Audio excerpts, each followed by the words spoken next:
Hello, hello, hello, and welcome back to the Premier Chelsea, your source for all things Premier League, but starting with Chelsea first. Coming to you on your speakers and headsets. Good morning, good afternoon, good evening. I'm Jackie from Houston. We have Rahul here from Connecticut, and we have Alex back after a short bout with COVID, but I believe you're still testing positive for a few more days, right, Alex? Yes, still positive, but feeling a lot better right now. So glad to be back, and hopefully I'll test negative soon and can get out of my little hotel room quarantine. Yeah, that would be good. I hope Jurgen Klopp's not doing your testing, Alex. Yeah, I get a few false positives if that's true. No, but it's good to have you back and good to see that you're recovering. And at the risk of spreading those rumors, Rahul will slide over that comment very, very quickly.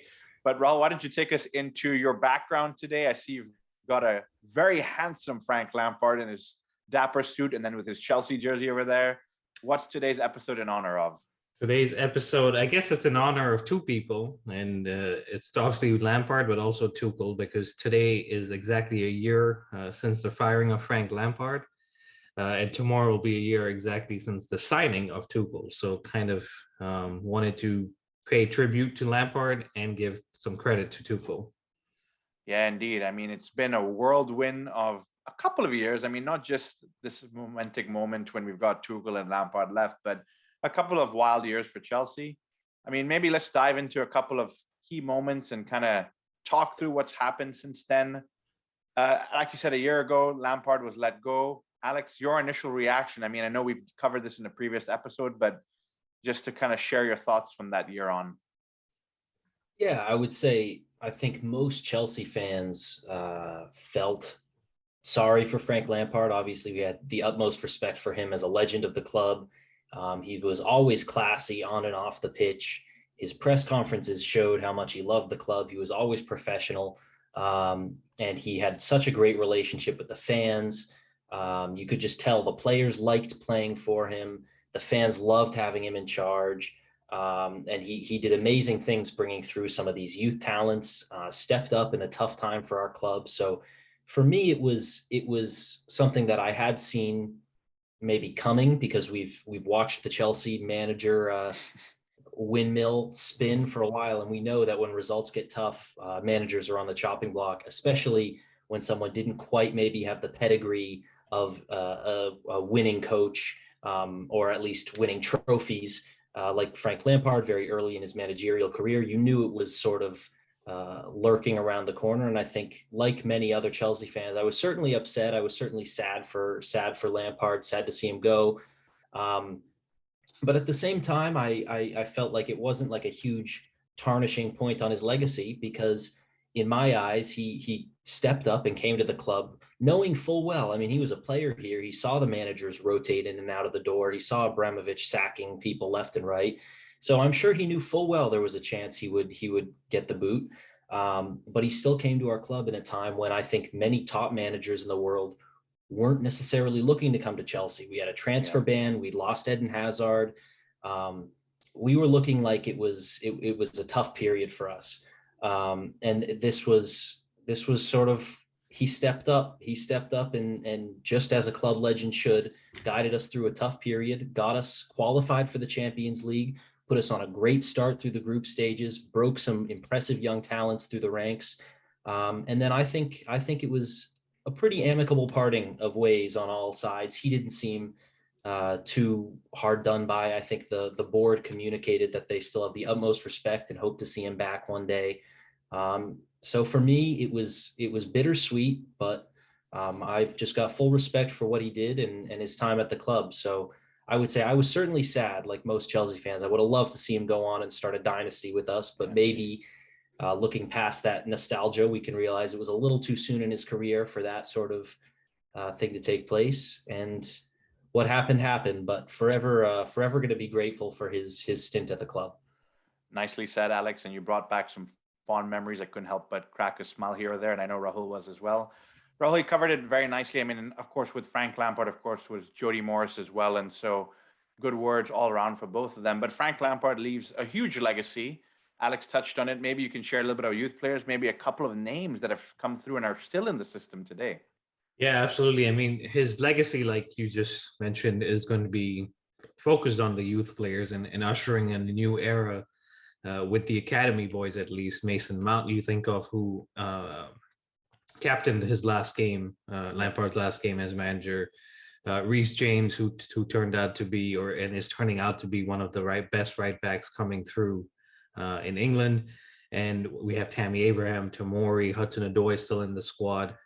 So there's a lot of players here that he kind of ushered in and brought through from the academy into the first team. And I know a lot of people will say, well, he had a transfer ban, but he still had enough players and enough experience in that squad to say, you know what, I'm not going to put my trust in these young guys. I'm just going to give them a couple of games here and there. But he said, no, I've seen them work hard. I've seen them put in the minutes, put in the hours of training and games. And we're seeing that now, even after he's gone. Tuchel, who's proven to be a great manager, has come in and used those guys. Yes, Tammy Abraham has moved on. Yes, Tomori has moved on, but some of those guys are still here. And Tuchel himself is bringing in new players from the academy. So coming back to Lampard, that's definitely going to be his legacy. And you think beyond the academy players, there's Kai Havertz, another young guy who came in, Timo Werner, another young guy who came in, Edouard Mendy, who's not very young, but he is young for a goalkeeper. And he's turned out to be an excellent signing. So for everything that went wrong towards the end of the Lampard era, there was a lot of positives, and he almost has set us up for the next decade or so, kind of like Mourinho did in that first stint. Yeah, you know, guys, it's one of those interesting things as well. Chelsea, and Alex alluded to the managerial merry-go-round.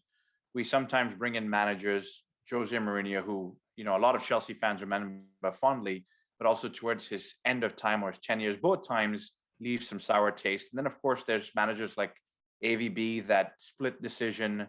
You had Benitez come in, that split decision. But one thing about Frank Lampard, I think when he was signed or when he was brought on, he did not split decision. I think every Chelsea fan out there, and I hope I can say that with full confidence, every Chelsea fan out there was very excited to have a legend come back, to bring us back together. I mean, we just came off Maurizio Sarri, who was a good manager in his own right, but never really seemed to get the Chelsea fans behind him to the level that maybe, you know, Gus Hiddink was able to do in his little time there, or even a Robbie Di Matteo. But Frank Lampard really did something different and almost calmed the nerves at Chelsea with transfer ban, like Alex alluded to, and Eden Hazard leaving was a big one. And so to see him there and allow us or help us get over some of those fears and concerns was, I mean, it was just a special moment for all of us there. But what's next for a Frank Lampard, guys? He's been out now a year. He's been linked with a couple of jobs here and there. Last I heard, it was Everton. He's looking for the right system, looking for the right position. Rahul, your thoughts first, then we'll turn it over to Alex. Yeah, I mean, it's a managerial job, right? It's kind of what he's done for the last few years, and I think he's waiting for an opportunity that is at the level or close to where Chelsea were. Obviously, you can't think that you're going to come back and compete for the top four, but I think he wants to be in and around the top six. Everton was an opportunity, but I think Everton internally have a lot of issues from the owner down. So personally, wouldn't have wanted to see him go there. But then that question comes up: is there's never going to be a perfect club that he can just walk into. So at what point does he say, yeah, I'm going to take on this challenge and work my way through it? I don't know what that challenge is, and at this point, it seems like it might just be better for him to wait until the summer and see some of the things that happen. I'm not saying people are going to get fired, but some of the things that happen in the Premier League or in the Championship too. I mean, I know he would prefer to be in the Premier League, and that's rightly so, but Championship may not be a bad opportunity for him to kind of rebuild and bring a club through. I know he spoke about missing promotion with Derby County with Gary Neville. So that's something that he could kind of take on and achieve, and then move on into the Premier League and maybe continue that. But definitely a job in and around in the top two tiers of English football, and would love to see him back. And, you know, we'll be supporting him and hoping for the best for him. Alex, do you think he needs to stay in the Premier League as a manager, or are you okay with him maybe trying to rebuild in the Championship? I think certainly he's proven with his stint with Derby County that he's more than capable of being a quite good manager in the Championship. I think it would be nice, though, to see him get another Premier League stint, maybe at a club that doesn't quite have as high expectations as Chelsea, where if you're not right in and competing and winning the vast majority of your games, there are going to be a lot of eyes on you. And I think we've seen too, obviously, some positions where you appoint an ex-player, that's sort of become a trend almost recently. Sometimes that doesn't work out too well, but especially when these players who know the game super well, especially the ones who were classy players in their time, the likes of Frank Lampard, and I've got to say some other names, those like Steven Gerrard, who's been doing a fantastic job so far at Aston Villa. And then you have Patrick Vieira, who's come in and put on a really strong showing, I think, with Crystal Palace overall, taking in some loan players as well. And I think that's what we saw too with Lampard. Whether he's in the Championship or in the Premier League, I could see him using that good relationship with Chelsea, as he did with Derby County, to get the next generation, the likes of the Mason Mounts, the Fikayo Tomoris, out of the Chelsea academy to get some nice first team minutes, some good experience, and that could help both parties. So I would love to see him at a mid to lower level Premier League club, where the main goal would be to maybe finish mid-table or to avoid relegation, see what he's got. I think if a job there opens up, it would play well to his skill set, because he had an entire career in the Premier League. Obviously, he's very experienced with that as a player. He's now experienced it as a manager. But wherever he goes, I wish him the best of luck. And I think he is ready to take that next step, but there's no rush, because he's still very young. He's still got plenty of time. And I think there's no need to rush to a club that isn't going to be a good fit. He should wait till he has a board that has agreed to back him. Wait till he has a squad that he thinks he can do something with. And then I'd love to see him hop back in. Absolutely. Chelsea have come back to managers. We've come back to Jose Mourinho. We've come back to Gus Hiddink. Rahul, I'm not saying Thomas Tuchel is going anytime soon, but maybe in the future we'll come back to Frank Lampard. Your closing thoughts on Frank before we actually talk about Thomas Tuchel? No, look, we had a great time under him. A year ago, as I was telling you both, we were disappointed, we were disheartened. Obviously, a lot of things have gone our way and have helped fix those feelings that we've had. Yep. Lampard's always going to be a legend. He's always going to be near and dear our hearts. And we're always going to wish that it had gone better than it did. But like you said, and I read this on Twitter, so I can't take credit for it, but it's every day that we have moved away from his firing is a day closer to him coming back. So Yep. I'll leave you guys with that. That's a nice saying there. It's a hopeful saying. And I personally hope maybe in 5, 6, 7 years, depending on how things go at Chelsea, he might be a man to come back and fill in those shoes. But let's jump into Super Tommy Tuchel in this case. And what I want to talk about, Alex, about a year ago, we were discussing managers that could potentially come in and replace Super Frank Lampard. And our very own Rahul on this podcast was very much against Tuchel. You actually were a little more level-headed and said it would be a decent managerial signing. So I'll let you talk first, and Rahul has a minute to compose himself and defend his statements from a year ago. Yeah, well, I think as we've seen, Tuchel has seriously done a job since he's come in. And you watched him get to the Champions League final with Paris the year before he came. I have to say one other thing that I've been thinking of on a plus for Frank Lampard was his agreement to sign Thiago Silva, who I think has been exceptional. That was one of the last things he did, I believe. And Silva came out and said Lampard's faith that he placed in talking with him was a huge part of him coming to the club. And I think there isn't a single Chelsea fan right now who doesn't absolutely love Thiago Silva and the passion he shows, the quality, the class he has. And then you also have to give credit to Tuchel, who has worked with Thiago Silva in the past.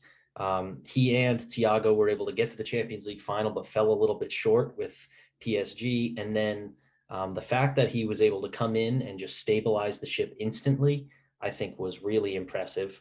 And yeah, I don't remember exactly what my reaction was, but from what you're telling me, I at least stayed somewhat level-headed.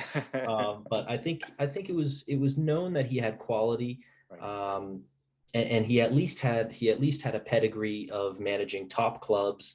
And if you can handle the egos, for example, at a place like PSG, I feel like maybe you're very well suited to handling the egos we have here at Chelsea. And it proved to be a match made in heaven is what I can say so far. A match made in heaven. I'll leave it at that and defer to you, Rahul, to defend your points from a year ago. What I'm about to say, I should have said last year. I prefer not to speak. No, look, we've spoken about this off recording and off air, and I had an opinion a year ago, and it was clearly one that has changed, obviously, over the past year. But it was simply down to, and I think Alex touched on it, he took PSG to the final. He did all of these great things with them, but ultimately it was PSG. Right. He had Mbappe, he had Neymar. So those things were kind of expected. You kind of just know that you're going to win the title there, unless you're Pochettino. But you kind of know that these things are going to happen with PSG. And the ultimate thing was the Champions League, which is where he failed. That, along with my feelings about how Lampard was let go and not given enough time, led to me saying I didn't want Tuchel here. In fact, I don't even think I said I wanted another manager. I think I said I prefer we just kept Lampard. Yep. So that's kind of where that all came from. And I have changed my mind, and I have been proven wrong, which I'm glad to say I'm happy to accept, because a Champions League trophy will shut up anyone, let alone me in Connecticut over here. But is it the Champions League trophy? And this is an open-ended question for both of you guys, and we'll get into stats in a minute. Is it the Champions League trophy, Rahul, for you specifically, that turned your mentality thinking Tuchel is a good coach? Or was there a key moment in time during his first part in that second part of that season, or a key game or something where you saw, okay, this guy can lead us to something good? Yeah, I mean, the Champions League trophy was like the cherry on top, right? It was the build up from when he first came in on January 26th of last year. Even from the training videos that we saw from the first session, the first game obviously ended in a draw, but at halftime he had a conversation with Azpilicueta where he said, if they go to a 4, we're going to switch to this, or if they do this, we're going to switch to that. And that was something that you almost didn't get or see previously. I'm not saying Lampard didn't do that, but it was almost something that Tuchel had already thought of ahead of time and was instructing his players. So those kind of things, along with just how respectful he was to the whole situation. And he said, I understand fans are upset. It's up to me to kind of prove them that this is the right decision the board made. And I think overall, he's turned out to be a classy guy. He's connected with the fans. Something you were touching on was previously, before Lampard came in, there was some disconnect. There was some irritation towards the manager. And as soon as Tuchel came in, and his communication style, his ability to motivate not just the players, but the fans too, and make us believe, those things are what get you supporting a manager. And obviously the results on the field add to that, trophies add to that. And now we're at a point where there were discussions about him being, let go or being close to being the next one out the door. And I said, I don't want him to go. So I've come a full circle here, but he's done the right things is what I'm trying to say.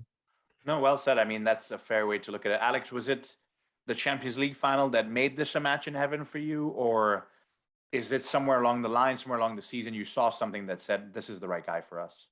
Well, I think as soon as he came in, as Rahul alluded to, he said the right things. I was immediately struck by how really just brilliantly intelligent and witty he was in the press conferences before he'd even stepped foot on the pitch.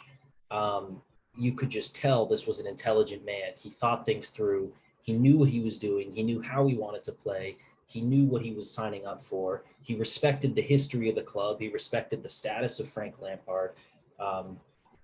Just so he never seemed to put a foot wrong, at least in terms of his persona and what he said and how he talked to the press, how he talked to the fans. And I think, as Rahul said, he doesn't want Tuchel to leave. I think the vast majority of Chelsea fans, I would say all but an extraordinarily small population who I have not even seen, I've not seen anyone voice unironically a Tuchel out opinion, because I think we all recognize his class as a manager, and we believe that if we gave him the backing that, say, Pep Guardiola at City has gotten multiple years, plenty of financial support, time to build his system, build his team the way he wants, we've seen the pure class that Tuchel can pull off tactically.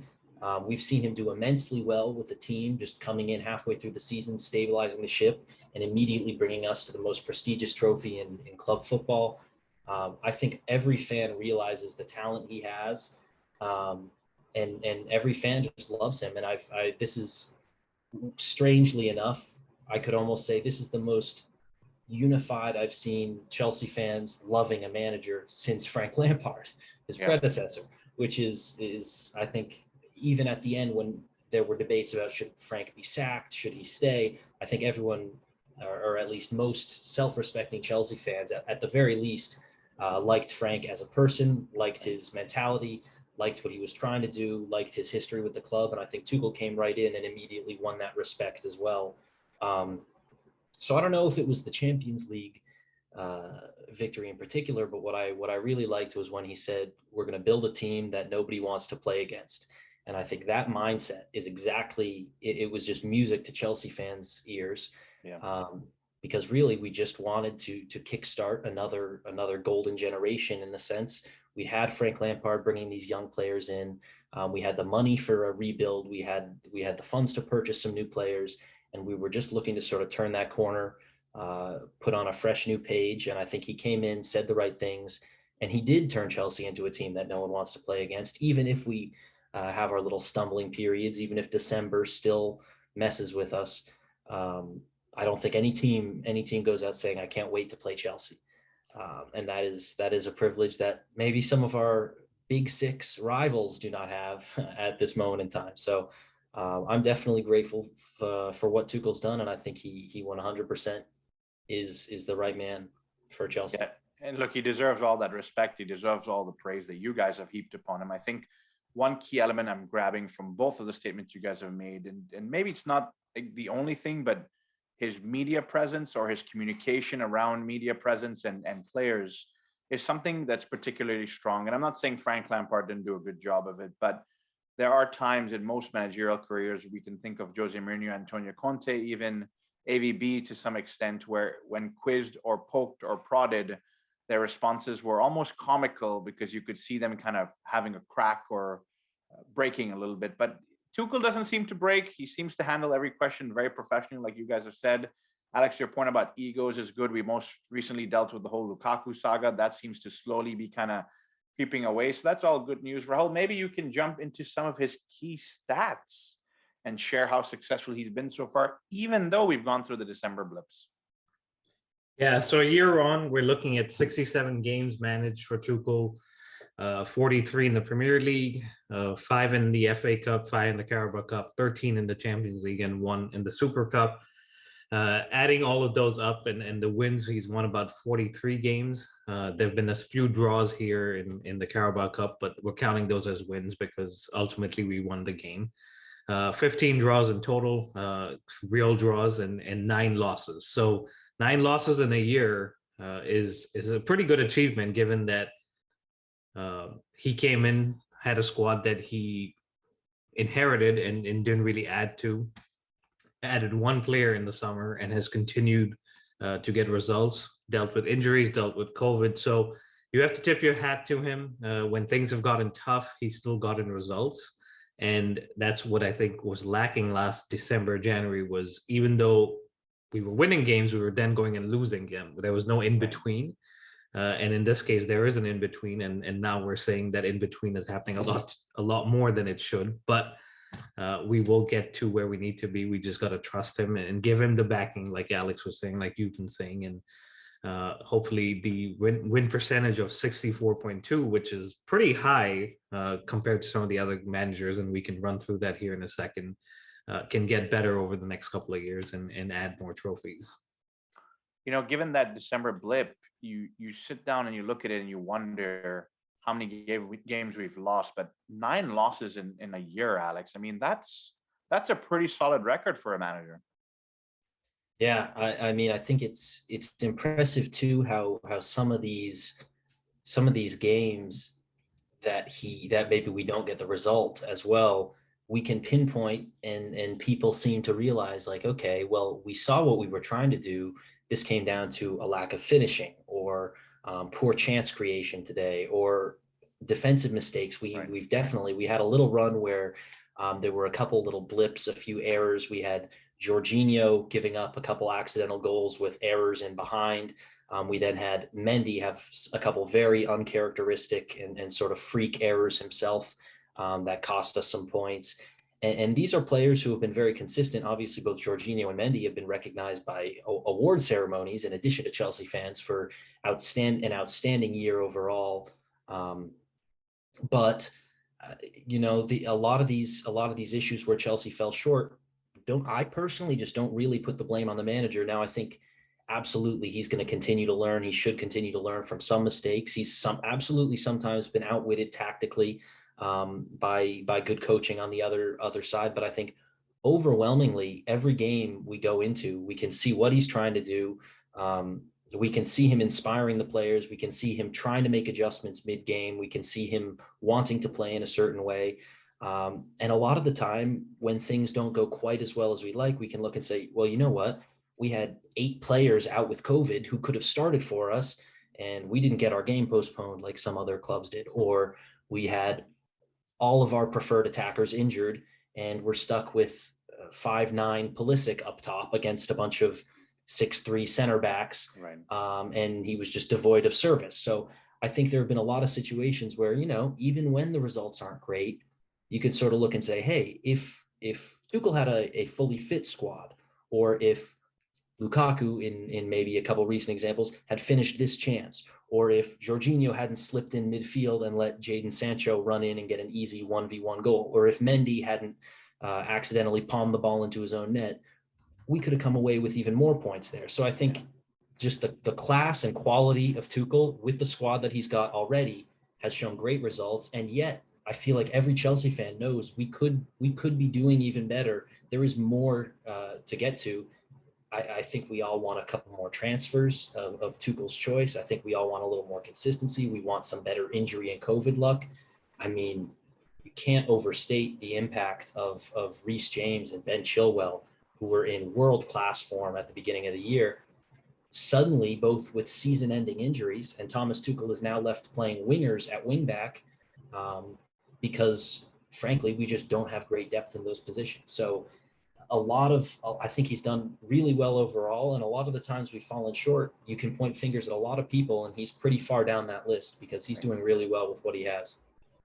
No, nicely said. I mean, you've talked a lot about some of the other issues around Chelsea that don't necessarily affect Thomas Tuchel but himself, but nonetheless, he's managed really, really well, got so many wins in that situation. Raul, you alluded to other managers, their win percentage. Maybe we can do a little bit of comparison and see where he ranks in amongst those names. Yeah, so Jose Mourinho's first in 185 games, a win percentage of 67%. Looking here, Carlo Ancelotti, another great manager that we had, 109 games, 61%. Rafa Benitez, who came in between, 58%. Jose Mourinho coming back for the second time, 59%. Antonio Conte, 65%, so he's up there. And most recently, Sarri had 62% and Lampard had 52%. So Tuchel's right in and around some of the greats that we've had, and he's only been here a year. So the more time we give him, again, it comes back to giving him time, giving him the backing, giving him the players, and let him work his magic. And I think what Alex was saying was spot on with, if we give this guy the backing, he could turn us into what Guardiola has turned into Man City, which is they know exactly how they have to play week in, week out, what they have to do. And I think even after Pep's left, that characteristic or that identity of the team is going to stay with them for a long, long time. Yeah, and I have an open-ended question, and Alex, maybe we can start with you. Some of the win rate percentages Raul has highlighted here, notably Jose Mourinho, Antonio Conte, even Maurizio Sarri, we're in the 65, 67 percentile win range. And obviously that wasn't even enough to keep them long enough. And I think, this is my opinion, I think one of the key moments which I've highlighted is eventually they all saw cracks. Eventually they started bad-mouthing the Chelsea board or bad-mouthing their players, or kind of showing that this isn't working anymore. And then they will eventually pushed out of the club. With Tuchel so far, he's managed to keep a lid on things. He's managed to keep himself very professional. given that his win rate is this good or this successful, and if he can keep doing what he's doing as far as media personality, as far as keeping a bottle in some of the Lukaku-ish incidents, maybe he can form that regime that you guys are alluding to over here. Alex, maybe you can start on that question there. Yeah, I think, as you said, his management to some of these issues has been impressive. And unlike some managers we've seen in the past, he hasn't been showing those sort of slip ups. This Lukaku drama most recently, he handled extremely well. And obviously, like, the fans are still yet to fully win back, I guess, or gain back their affection for Lukaku. But Tuchel put him right back out, sat him for a game, and then put him right back out on the pitch and said, all right, now go and score goals. That's your job. I think everything he's done, he's handled very well.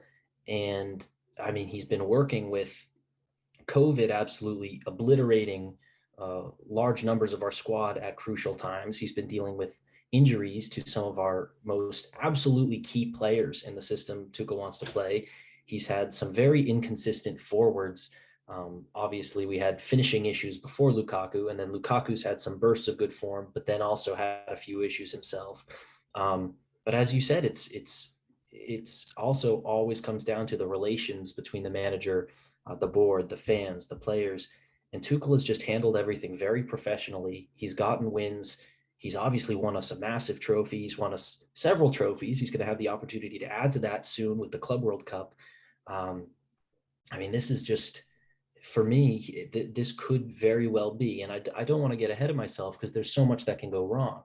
But I think this could very well be the starting of a dynasty, so to speak. And I think that's almost what, with Frank Lampard, that was maybe the wishful thinking of everyone, because you saw the club legend come back, the fans were behind him, the players were breaking through, the young players loved him, he was getting some initial results, the games were exciting, but over time it was just clear that he didn't quite maybe have that experience at the top level tactically, handling all of the pressures of that job, and maybe what we wanted to be the foundation of an empire, he wasn't quite fit to construct that continued success.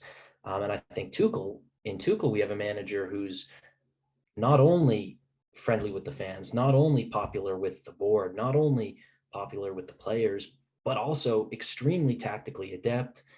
He's shown recently, too, a lot more versatility, which has been forced by the injury and COVID crises, of changing up positions, changing up formations, and finding a way to get some key results. So, I mean, I feel like we've all said it so many times by now, but you've got to back Super Tommy Tuchel, because I think he is the real deal.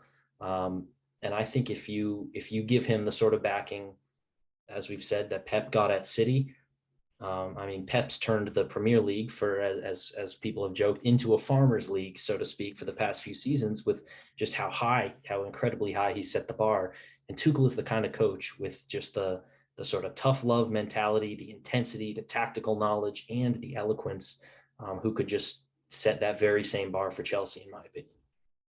Yeah, look, you've covered a lot of key moments there, Rahul. I'll say one thing to help you kind of add, or maybe wrap up this segment even. One Champions League in the bag, one Super Cup in the bag. Alex alluded to potentially an FA Cup, potentially a Carabao Cup, potentially Club World Cup. Where does Tuchel go from here? The Premier League. I mean, we haven't won the Premier League since 2017. So I think the answer to your first question, and I think Alex answered it perfectly, but the answer to that question is, the board is going to be happy and satisfied as long as trophies are coming in. But ultimately, the Premier League is what the club wants, right? We haven't won it since 2017. Man City are most likely going to overtake us this season in the Premier League wins, that at least in the Premier League era. And so I think for the board, it's all coming down to, okay, we won the Champions League. Premier League is what we really want.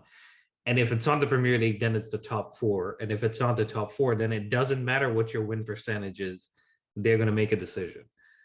And they're not going to be like, well, we didn't back him. I don't think they care. So it really comes down to results on the field and the league. And yes, he can win a Carabao Cup, which it will be great. We'll celebrate it. But I think ultimately it's down to the league. And that's kind of that in itself is what holds the key to building this dynasty or the regime that we're talking about, is where we finish this season, because I think the title's out of the reach, and what we do next season. If next season doesn't start off where we think, or the board thinks it should be, there's going to be a decision made. And I'm not saying that I want that decision. I'm not saying that that's what I'll be deciding, but we know this board, we know the owner, they do everything in the best interest of the club. And we just have to look back a year and see how this past year has been. Yeah, look, you guys have done a good job of summarizing, but also putting out the truth that can happen if things don't go the way of Chelsea's side. But look, Thomas Tuchel is here a year. It's been a full year, at least tomorrow. We're releasing this episode a day before. It's been a successful year, in our opinion, based on everything you guys have summarized. And hopefully many more to come, hopefully a Premier League in the future. But before we even get to that, hopefully a couple more trophies this season. But I think that wraps up a lot on Thomas Tuchel, guys. We'll talk about him a bit more as we progress. But let's jump into the Spurs review, which is another fiery episode to talk about. We've played them 4 times this season so far, and most recently in quick succession in the Carabao Cup to knock them out. Rahul, why don't you take us through the Premier League starting 11?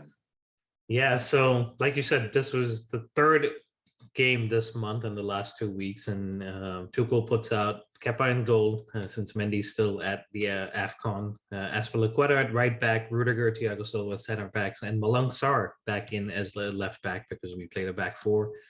But this time around, instead of going a 4-2-2-2, he goes a 4-3-3. At least that's what it says in the official lineup, and we could discuss if it was that. But it's Mount, Jorginho, and Kovacic as the 3 midfielders, with Hakim Ziyech and Hudson-Odoi actually in their winger position, and Lukaku as the main striker.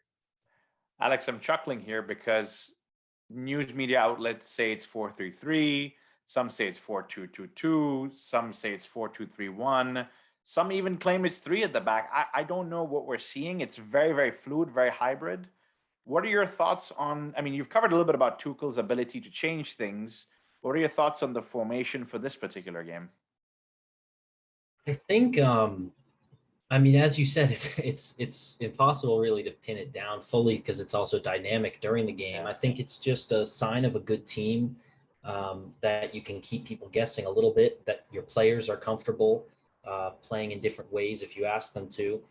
And whatever he did, whether you call it a back 3, back 4, 4-1-4-1, I've seen it called a couple times. Yeah. However it works out on paper, I think the key is fluidity on the pitch. And you can try to put numbers and assign names to the formations and the positions all you want, but what's important is that every player goes out and knows their role and performs well. And I think, as we saw, especially in that second half, everyone did really know what they were doing. The players put in a shift, and it was just a well-formulated, well-executed game by both the manager and the players, with a few maybe exceptions. But I think overall, most of the players came out and performed quite well overall. And it was just the definition of a well-executed game plan. Now, what that game plan was exactly, guess is as good as mine. But if we're winning and the players are scoring and Tuchel's happy, I'm happy. Rahul, for the sake of discussion, let's assume it's a 4-3-3. We've had a golden generation in the 3-4-3 with Antonio Conte and, of course, Tuchel bringing that formation in. But we've also had a very successful generation with a 4-3-3 under Jose Mourinho in the early days that won us a lot of trophies. Do you like the 4-3-3? What are some benefits you saw out of this particular formation? Yeah, I liked it. It was good to see a switch, and it was good to see a switch that wasn't just it's a back 3 or it's a 4-2-2-2. Tuchel is showing that he's flexible, and yes, it may be down to COVID and injuries, but he's flexible and has the ability to get his players to perform in different systems, which keeps oppositions guessing, and in this case kept Antonio Conte guessing, and in fact forced him to make a change to his own formation, which we'll come to in a second. But yeah, I preferred it, and I think it almost allowed the wingers, like I mentioned, to play as actual wingers, versus what happens in the 4-3-3 is they're a little bit closer to Lukaku or whoever the striker is, and they don't get the ability to play as the wide men. And since they were wide, it was allowing Mason Mount, Kovacic to come in between and kind of become a 5-man attack with Ziyech, Mount, Lukaku, Kovacic, Hudson-Odoi. And that was really overwhelming Spurs and their defense and their midfield. And if eventually they had to have two guys fall deeper and essentially be a back six. So this was all done with the intention, and again, credit to Tuchel, to force Tottenham back and take advantage of the energy Mount and Kovacic bring to drive up and back, up and back, up and back, and allow the wingers to be actual wingers versus inverted wingers, for lack of a better term. Yeah, and look, I know we want to talk about the Tottenham formation, so maybe we'll start there for a second and we'll come back to the wingers point. But really quickly, Antonio Conte, who is the master of the back three, who has been playing that, who had a golden generation with Chelsea winning the Premier League, switches to a back four to accommodate just for what you're talking about here. And I'll run through his back four and his 4-4-2-ish formation that he played. But Ben Davies on the left, Sanchez, Dyer in the middle, Tanganga on the right, who was torn apart that entire game. You've got Sessegnon on the left, Højbjerg and Winks holding the middle, Matt Doherty playing right wing, and then Serge Bergwijn and Harry Kane leading the line. So, and of course, Hugo Lloris in goal. But I want to come back to the wingers and talk about one guy in particular, Alex, that's Hakim Ziyech. He has had a start-stop, maybe a torrid time, maybe not seeing the best of him at Chelsea, but whether this is a 4-3-3 or whatever fluid formation that you've called it, he was hugging that touchline very, very, very closely, similar to his Ajax days. And it's almost like we saw a new Hakim Ziyech where he was able to feel free, make runs, pinging in balls with his left foot all that entire first half. Do you think that suits him to be hugging the touchline more than almost playing as an inverted winger? Yeah, I think 100%, as you said, it was, I mean, that was the Ajax Ziyech from everything we saw. His delivery was outstanding. I mean, he was fizzing balls in with the left, that multiple of which should have been finished. But the way he took the goal was just straight out of the archives. This was really like, that game was like a one-game highlight reel of the player we thought we were getting when we signed him. We hoped he would be when we signed him. And if he can keep that kind of performance up with that, as you've said, that freedom to move, to make runs, to cut inside, to find space for his left foot, to open up for passes, for shots. I mean, he almost had another beautiful goal as well right after the one he took. He absolutely blasted another shot with his left that was well saved by Lloris. I mean, this was a clinic that he put on, and I think it was a long time coming, but it was maybe a little overdue in terms of how long it took him to sort of find this. But as we've said, maybe that's also down to that sort of tactical freedom that he was given this game, and it worked out really well. So, I mean, all I can say is, if whatever we fed him before that game, let's do it again. And Tuchel now, I'm sure I would say his football IQ is probably a little above mine. So if I'm sitting here and thinking we need to try to replicate that performance from Ziyech, I'm sure Tuchel's already had many thoughts about how he can sort of get that kind of consistent performance from Hakim, and use those skills as we saw so well on display game in, game out. Rahul, one of the things we talked about, obviously, before the game was Hakim Ziyech has not necessarily had the finest of moments in a Chelsea shirt. And we keep wondering why Tuchel's persisting with him. But when he plays him in this formation and when he's hugging that touchline, when he has that space to look up and zing a Cesc Fabregas ball across the pitch with ease, the wave of the magic wizard wand, you got to wonder that Tuchel is starting him for those reasons, don't you? Yeah, I mean, this was a third consecutive game that he started him. And of course, City wasn't good. Brighton, he gets a goal. This game was the best out of the three. Right. And it almost comes back to the point that I think you and I were discussing a few episodes ago, was we need some consistency in the attack. Yeah. And he was giving us a consistent attack, at least with Lukaku and Ziyech. And we were saying, well, why is Ziyech playing? Because he's not performing. But he continued to play him. And then this game we saw, like you both have said, the best of Ziyech. And And it wasn't just the ability to stay out wide, but it was also the ability to cut back in because he had runners, Mason Mount, Azpilicueta, dragging players away, which was giving him the freedom to bring it back on his left foot and ping those balls wherever he wanted. And that's really how that goal comes too. But yeah, it was, and it wasn't just everything he did in attack. He was also helping out defensively, putting in tackles, or at least closing down players. And I think the key thing for me was Tuchel's been playing him and giving him the confidence or the time to do what he did in this game. But when he subs him off later in that second half, Tuchel gives him a pat on the back, a hug, call it whatever you want. And that was the key. Was he was like, this is why I have been playing you, and you've proven me right, and you've done everything, and you're the guy now, kind of giving him that little ego boost, which should come in handy for the next few months of the season. It absolutely should, but we're going to talk more about Hakim Ziyech in that second half. Staying on this 4-3-3, I think one more player that had a good time was actually Callum Hudson-Odoi in his more natural wing position. And as I alluded to earlier, I think he gave Tanganga a horrid time, challenging him, going to him, almost baiting him into getting fouls, which was good to see that it's kind of affecting more than just Hakim Ziyech in this game. It's alluding to some of the strengths that we have today because of injuries, because of the way we're playing. And again, it comes back to both of the things that you guys are saying, specifically Alex, around the IQ that Tuchel has, the footballing IQ, to now realize who his players are that are available and how to get the best out of them. But we had a lot of chances, a lot of movement, a lot of possession. We dominated that game, not too much to show for it. And while we're on the front foot, something interesting happens. And Rahul, I'll stick with you to walk us through this Harry Kane moment, and maybe you can describe what happened and how it played out. Yeah, so it's really down to a counter made, you can call it, from Spurs. They get the ball down our right-hand side, put it across towards Harry Kane, who is running with Silva. Silva's kind of ahead of him. The ball is behind Silva, directly into Harry Kane's path.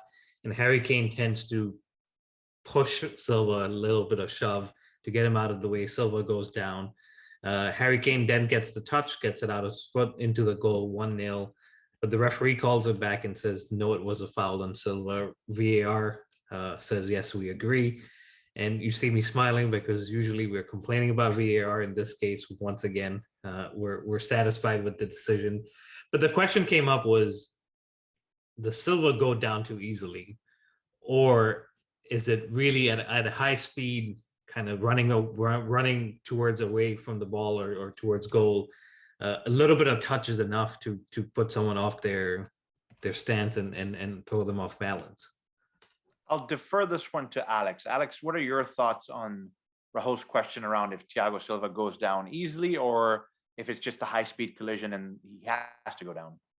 I would say certainly at first when I saw it, I thought the goal was going to stand, and I said, well, that stinks. I think then, having seen it on the replay, I then thought, okay, that's probably going to be called back. But I was also thinking, did we get a little lucky there? Did we get away with one? I mean, you could always see that a couple ways for sure.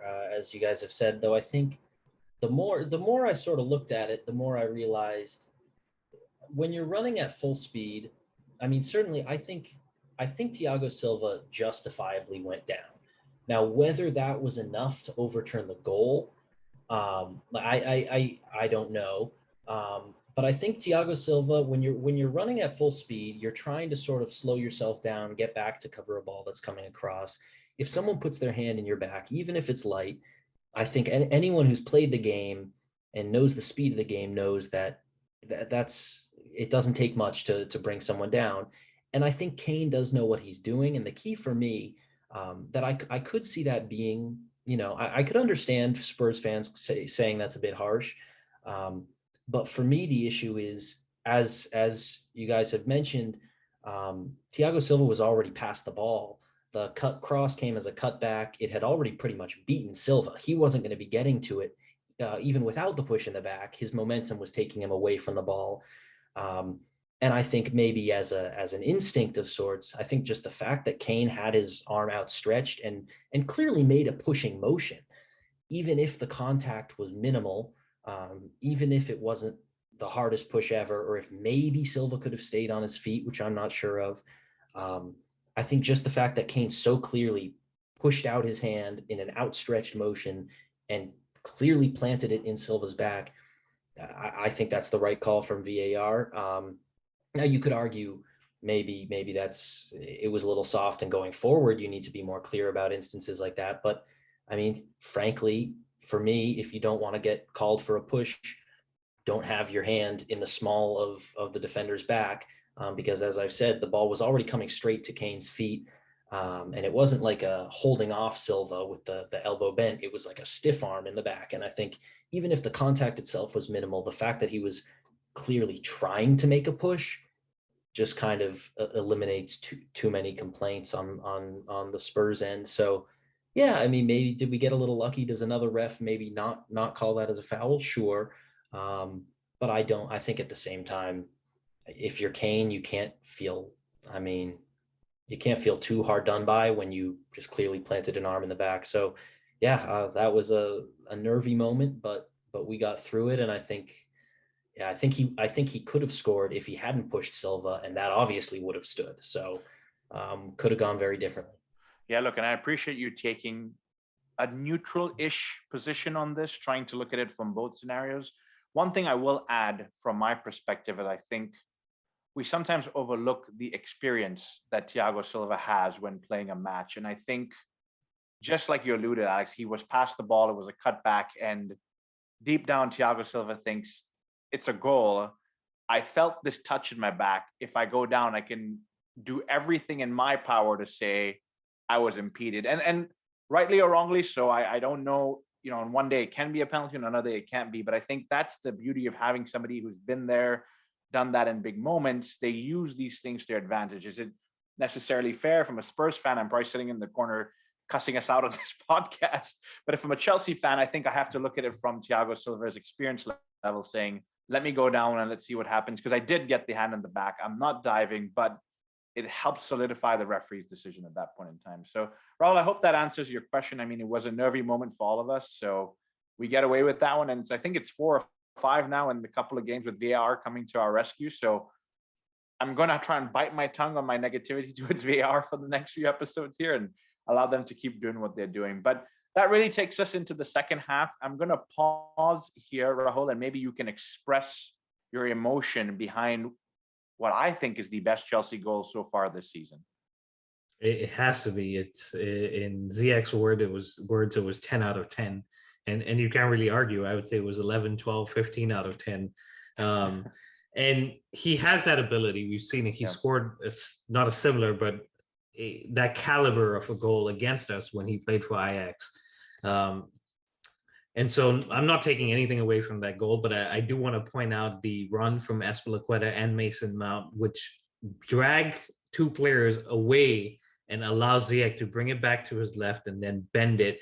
Of course, the ability, the talent, all of that is in Ziyech and in his foot, so you can't take that away from him. But like to point out the work of some of his teammates, and it was going to take something like that to get this game started in our favor. And if he can do that every 1 or 2 games, 3 games, 4 games, a month even, we'll take it, because those goals that was a sweet goal. Alex, goal of the season contender for you? Certainly it has to be up there. I mean, I think we have scored some great ones. Earlier in the season too, we scored some nice ones. And I think I do still like that Kovacic goal on the volley against Liverpool that went off the post and in. That one's right up there for me too. So I might give that one the edge, but you've always got to just step back and appreciate the beauty of a perfect curler, especially just a gorgeous left-footed shot that was trademark from the Moroccan Wizard. So I think that was, as I've said, that's exactly what we signed him for, and he came up with the goods. He does indeed. And I want to move on to Thiago Silva's moment here, Alex. We'll stick with you. Comes in clutch again. I mean, he's been doing it all of last season, chipping in with goals, and now he continues again this season with the header against Tottenham. Yeah, he's just so good. And you see John Terry was mentioning, tweeting during the game, like, "Oh, Thiago Silva, what a classy player." He's always full of praise for Thiago. Yeah. I think it's very clear John Terry wishes he had the likes of Thiago Silva partnering him at the back for some of those Chelsea years, because, I mean, just there are no words. Pure class, aging like fine wine. I mean, you wouldn't guess he's what, 37 years old at this point. But it's like every bit of class, maturity, experience, leadership, and skill, minus the usual things you have of a player maybe slowing down, being a little off the pace, or even if he is maybe not quite as physically capable, he's the mental side to his game is so developed. And you often see that with veteran center backs, where even though they've maybe lost a step or two of pace, their reading of the game is just so fantastic, and their understanding of it, of just situational awareness, where to be, how to stop a chance, how to create a goal scoring chance, as we saw here. It's just impeccable.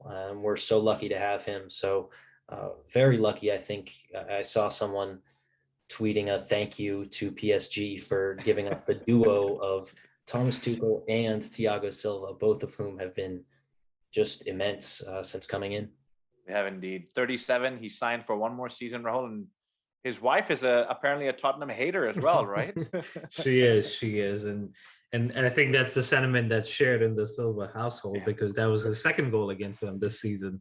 But no, beautiful goal, beautiful player, and I think there were some doubts when he first signed, because we were like, what are we doing bringing in, of course, with the age? But he's proven everyone wrong, and he didn't have the best start. If you think back to that West Brom game, he started off with a mistake, but since then he's proven that it was the right decision, and he has a lot more to offer to the squad. If it's a back three, a back four, a back one, he can do it. All right, let's talk a little bit about Lukaku, guys. Rahul, Lukaku doesn't get on the score sheet, but does he have much to complain about for this particular game? He doesn't, and I think it's clear now, at least with the last game and last couple of games, the service is going into him. We've been asking for it to go in faster. We've been saying transition play has been slower. Wasn't the case this time around, and it ultimately, of course, you don't score in every game, and that's fine. But ultimately, it's down to Lukaku and how he comes out of this. I think his last goal was against Brighton at the end of December. So he's going to go a whole month without a goal, and that's not good enough for a player that we brought in to score the goals. So it's up to him. He's got another 4 months of this season to prove to himself more than anyone that he belongs at this level, because he's had Manchester United stint in the Premier League. He's had Everton. He has West Brom. Of course, he did great at Inter, but the Premier League is the best in the world, and you got to prove to the world and to yourself that you can do it. Maybe not in his mind. Maybe Serie A is the best and Inter is the best, but I think he owes it to himself to fulfill the dream that he's had, which is to do it in the Premier League. A little jab there at Lukaku. And Alex, you said earlier, not all Chelsea fans are forgiven Lukaku. Clearly, Rahul's still on the fence there. But do you echo his sentiments? Do you think now Lukaku needs to take these chances that are coming his way, or use the service? Because those were the things he seemed to allude to, complain about. And we're changing our style or changing our pace to kind of get him the service he needs.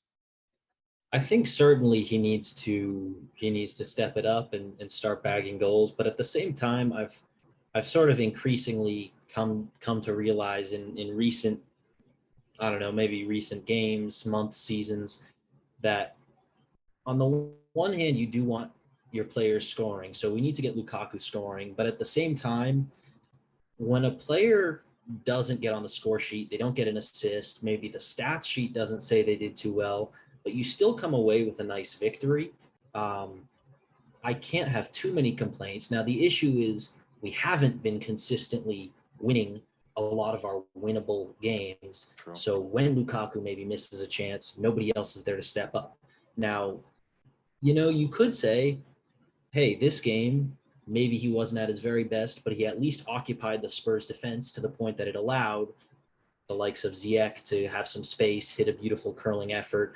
I think we absolutely need to get him scoring. But I think we just need to get winning games, because I don't want us to be in a position where we're altering our whole system to try to get him a few more chances or feed Lukaku. I think to a certain point, Tuchel needs to have an idea of how to approach a game tactically, and Lukaku has to either fit that mold or not fit it, because we do have two other talented players, two Germans sitting on our bench in Kai Havertz and Timo Werner, who we know, even if they haven't, like all of our attackers, been particularly consistent of late, we know they have certain skill sets that can help the team. So I think Lukaku needs to step up and make use of his chances. He needs to at least contribute well to team wins, and maybe that's holding up the defense, maybe that's creating space, and other players take the spotlight. That's okay with me, but he can't be a liability. And if Lukaku doesn't get firing, I think you say, okay, Kai Havertz, this is your time to shine. Show us, that link up, that interplay that we've seen. So yeah, I mean, I'm not ultimately like freaking out, because we do have good depth, even if none of our players are really showing that they have taken hold of a starting spot by the scruff of the neck and should start every week. We do have good options. So I think that's, I mean, as you guys have said, just proving to Lukaku just as much as anyone, he needs to step things up a little bit. And if he doesn't, we do have other options. 100 million player, yes. We want to get him scoring, yes. But Chelsea cannot afford to sit around and fail to win winnable games if Lukaku's not helping us out. So hopefully he gets his confidence up, gets a few good goals, and starts firing again. And for our listeners, you've heard it here first. Strong words from both Rahul and Alex. And so, Lukaku, if by some chance you're listening, they're not against you. We support you, but we're looking for a little bit more out of you, is what I'm gathering today. So, another play we need to cover, Rahul. Malang Sarr, pretty decent in left back, I would say. Oh yeah, he's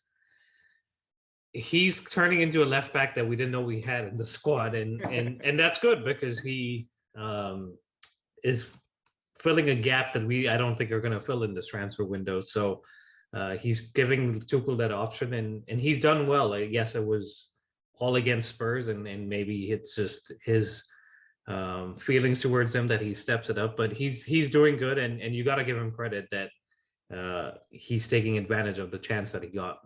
Yeah, absolutely. Alex, we got to talk about Christian Pulisic. Do you think he deserves some minutes in this game? Maybe come on earlier. He could have shown what he has to offer.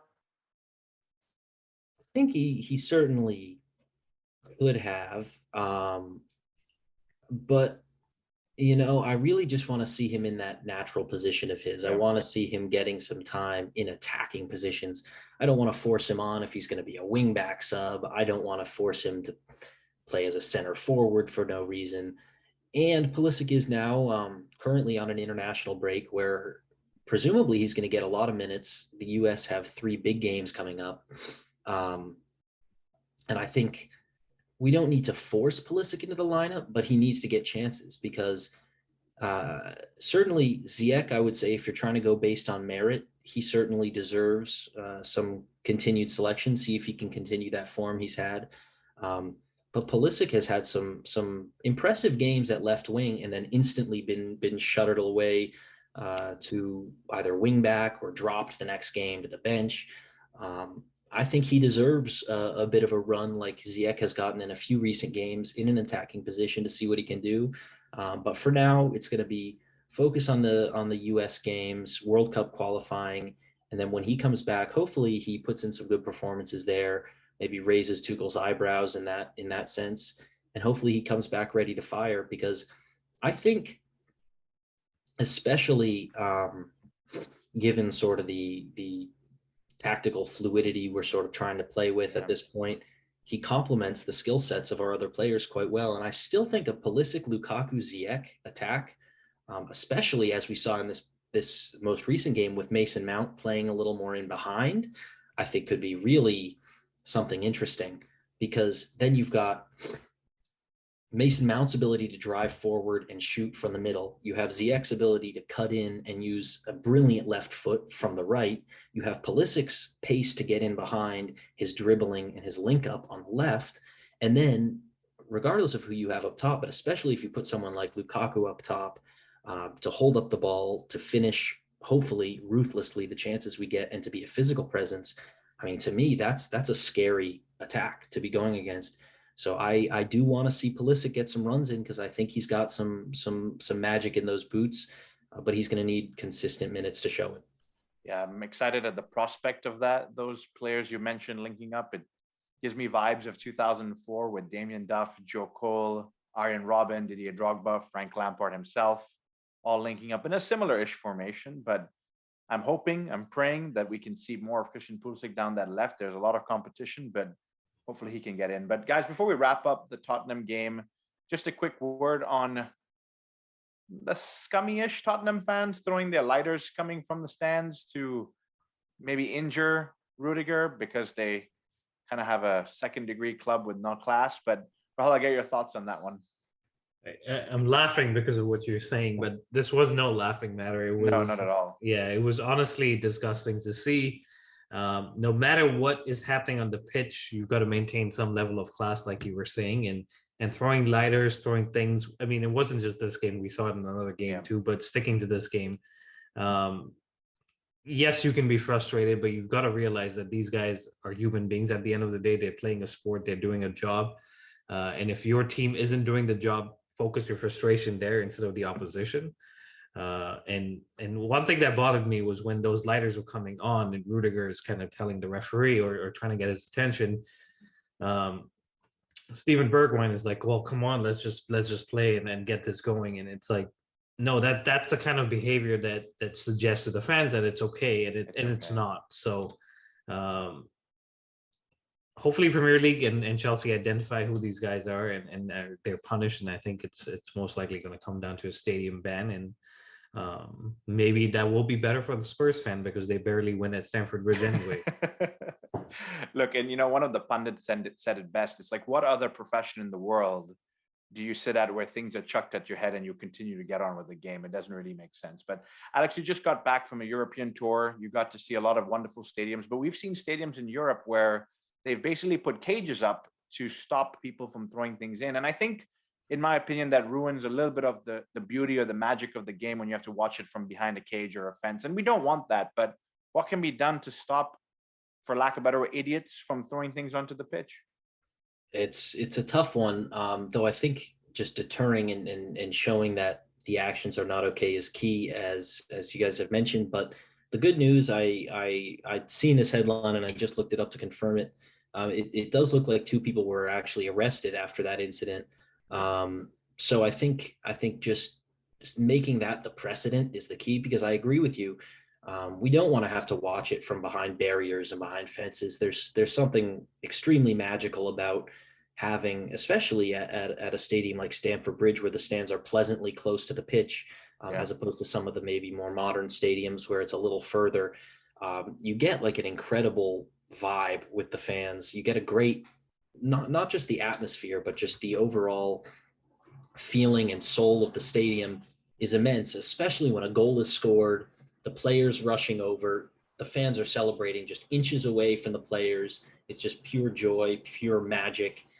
That's something that you can't really replace. And I would hate for that to have to go away just because some people, can't go without thinking it's like a beanbag toss. It's, as you said, there's no other profession where you would just sit there and allow that to happen. So I'm glad they made some arrests. I don't think it'll be any ridiculously harsh punishments, but arrests, stadium bans, fines, these things just need to become mainstream. And once they are, people will hopefully just sort of act appropriately.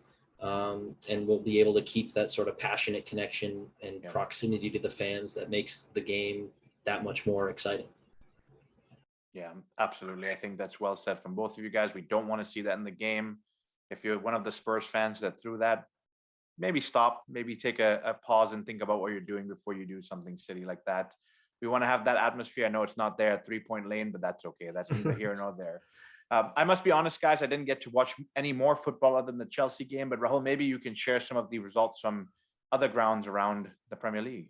Yeah, I'll do a quick wrap up of the weekend fixtures. So it started off with Watford Norwich, which was a relegation 6-pointer, and honestly did not see it being a 3-0 win for Norwich City, and Josh Sargent, the American boy, scoring 2 of those. One of them, I think he was paying tribute to Olivier Giroud because it was a flick with his leg, and it was a really good goal. So if you haven't seen it, definitely go check it out. But that put Norwich, I think, out of the relegation zone, and Watford in the relegation zone, who then went ahead and fired their manager Ranieri, and had now brought in Roy Hodgson. So the merry-go-round at Watford continues. I think the stat is the last time they kept a clean sheet. Since then, they've had 6 managers. So I guess that's the price you pay for a club trying to stay in the Premier League. The next game here is Manchester United versus West Ham, a top 4 battle, you could call it, and one that goes Manchester United's way right at the end. 1-0 win for them from Rashford. When I initially first saw the goal, I thought it was offside, but having seen the lines and with the rule change, it's a fair goal. The next game here is Southampton versus Man City, and this ends in a draw, 1-1. Southampton put in a great performance. Man City couldn't get the 13th consecutive win here in the Premier League, and that is kind of opening the door for a title race, which I think is a media strategy to keep things interesting. As Alex said, it's Pep's turned this into a farmers league. And then Palace, Liverpool followed that draw against that City draw with the win to kind of close the gap on them. And then the final game I have here is Arsenal versus Burnley, which ends 0-0 and adds to the frustration from the Arsenal fans because they've not won a single game in 2022. Wow. Well, nicely done. I think that's quite a round of fixtures there. And let me run through the Premier League table very quickly before we wrap up the podcast. But Manchester City sitting in first. They're there with 57 points. As you alluded to, Liverpool in second place with 48 points, but do have a game in hand and could close down that gap a little bit more. And City drawing, maybe we have a title race going, guys. I don't know. In third place is Chelsea with 47 points, but they have played 24 games. And so there's a little bit of a worry there with Manchester United in fourth place with 22 games played and 38 points. And West Ham really close behind in fifth place and 37 points. And really, the table is very, very tight from then on out. At the bottom, like you talked about, Newcastle sitting in 18th with 15 points, just a point behind Norwich. Watford getting dragged down into this battle now deeper and deeper, sitting in 19th with 14 points, and Burnley stock bottom with 12 points so far. Well, I think it's been a great episode, guys. Alex, any parting thoughts? We've covered a lot, and there's no Premier League this weekend, but hopefully you'll be out from your little isolation and can get back to living a normal life as long as possible. Yes, it's been nice. It's been good to be back, and hopefully both myself and Chelsea will come through this next little rest period reinvigorated and ready to get some results on the Chelsea front. I'm looking forward to seeing how these players do after a little bit of rest, a little break, and hopefully we're in for a strong push to the ending part of the season. Absolutely. Hopefully with the players traveling and stuff, no COVID issues. Jackie, your parting thoughts? Yeah, Alex summarized it well. I think with the traveling going on, they got to stay safe. We can't afford too many more players to be out at this point in the season. And really between now and the next game, maybe Chelsea can surprise us with the transfer miracle. Maybe we get a wing back in the last minute. But no, other than that, we've gone through the blips of December. January's almost over. Maybe we can go over the January blips now and start strong in February. Yeah, and there's a lot to look forward in February. There's the FA Cup, Club World Cup, return of the Champions League, obviously the Premier League. So, and the Carabao Cup final. I almost forgot that. So a lot to look forward to and a lot to play for the rest of the season. But that wraps it up, guys. Thank you very much for listening. Please continue to subscribe, like, and follow us. It's at the Premier Chelsea on Apple, Spotify, Google Podcasts, and Instagram. And on YouTube. We are on YouTube, so definitely check us out. And on Twitter, it's at the Premier Chelsea. If for some reason you don't follow Alex, drop him a follow too. It's at Pulisic FC22. And as always, send us your feedback, continue to interact with us, and we will be back with a new episode. But until then, stay safe and up the Chelsea.